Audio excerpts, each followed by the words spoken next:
Well, AmericaFest, not all unity for the right. It featured a major showdown between prominent conservative figures Ben Shapiro and Tucker Carlson.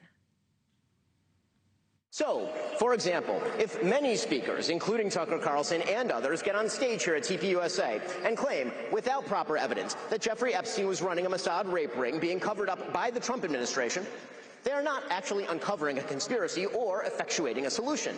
To hear calls for deplatforming and denouncing people at a Charlie Kirk event, I'm like, what?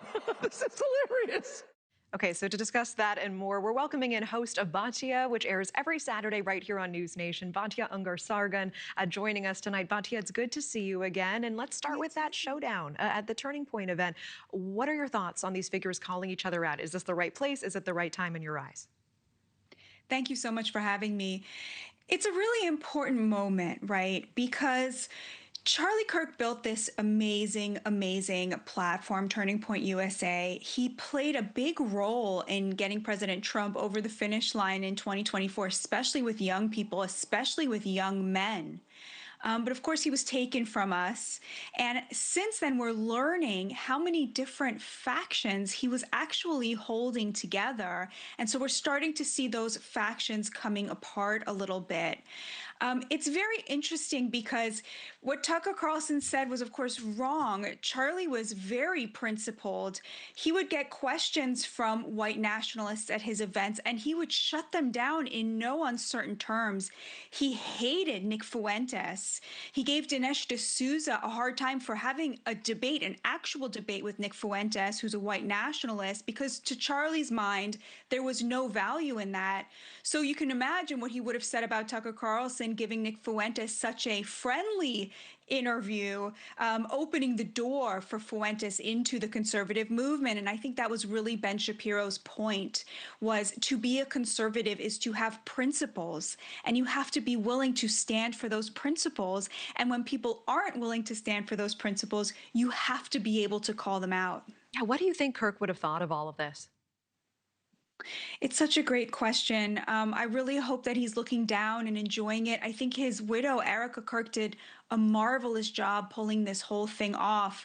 I do have to say, I think endorsing somebody for 2028 this early on, I think that's probably a mistake. I've just got two words on that: Kamala Harris. The American people really do not like a coronation. They want to see the debate and the exchange of ideas that a primary brings. And a candidate that has not been through that grueling primary process, it's very hard to imagine them performing as well in the general. So I'm not sure that's something that I would have done in her place. But the event itself was very, very beautiful. Nicki Minaj, I think, really stole the show. She came out there with this fulsome support for Christians and Christianity and young people embracing their faith, but most importantly, not giving up or giving in. She was asked how she responds to her haters, and she said, "I don't even know they exist." And it is such a powerful message to young people: stand true to your beliefs. I want to return to you picking up on that endorsement. Certainly, this was one of the big headlines to come out early from this event. To your point, we're nearly 3 years out from the next presidential election. There are no formal candidates yet. Why do you think Erika Kirk did this so early? I think she's trying very hard to honor her husband, and she knew how close JD Vance was with Charlie Kirk. And I think in her mind, why wouldn't she have done that? She's trying to prove that Turning Point is on the same path that it was. And I think everything she did here at this event was an attempt to really prove that, to say, look, we're still carrying on the mission. And I so admire her for doing that, especially in this moment. I mean, it's only 3-4 months out. I'm sure she's still grieving every single day. So I think she was probably trying to signal that continuity. Everybody knows how close the vice president was with Charlie, but I totally agree with you. It's really, really early, and I just wouldn't be so sure that actually that is the direction that voters are going to go in. I know at least one prominent Republican does not believe Vance is the best representative for the GOP in 2028. Let's take a quick listen. I think there needs to be representatives in the Republican Party who still believe international trade is good, who still believe in free market capitalism, who still believe in low taxes. And that's not JD Vance. No. Okay, I mean, is this a clear sign of a bigger fight to come for the Republican presidential nomination? And I think in that Vanity Fair spread and that much talked about article, he was labeled the heir with that big photo of his face. You know, that article had a very interesting comment by Susie Wiles, the chief of staff.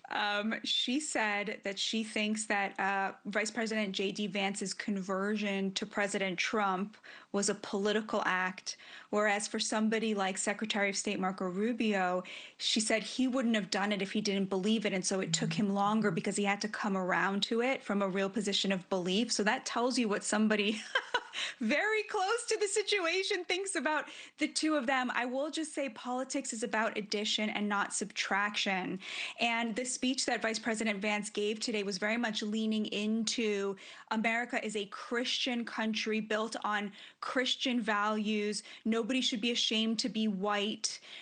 It was giving a lot of fodder to a very specific type of Republican.